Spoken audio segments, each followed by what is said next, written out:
মানে যে ব্যাপারটা নিয়ে কথা বলতেছি সেটা হলো একটা স্কোয়াডে ঢোকা খুবই সহজ, বাট ওই স্কোয়াডে টিকে থাকা ভাই অনেক কঠিন।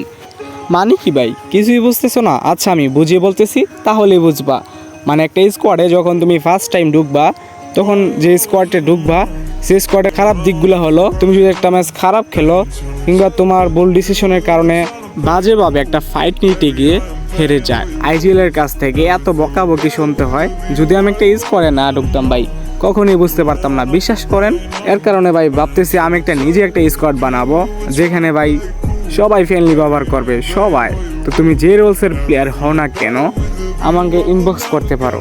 যদি তোমার ইচ্ছা হয় তুমি আমার স্কোয়াডে আসবা, সেক্ষেত্রে যদি তোমার কোনো স্কোয়াড থাকে তাহলে ভাই কোনো দরকার নাই। তুমি যদি সিঙ্গেল প্লেয়ার বা তোমার ফ্রেন্ড আছে, সেক্ষেত্রে দুজনও আসতে পারো, আবার তুমি চাইলে একলাও আসতে পারো, সেটা তোমার ইচ্ছা। তো আবারও তোমাদেরকে বলতেছি, যদি তোমরা নিজের মন মতো একটা স্কোয়াড বানাতে চাও তাহলে আমাকে ইনবক্স করো। এতদিন যে স্কোয়াডটার জন্য তোমরা অপেক্ষা করতেছো, তো ফাইনালি সেই স্কোয়াডটাই আমরা তৈরি করতে দিতেছি। তো তোমরা এখনই আমাকে ইনবক্স করো।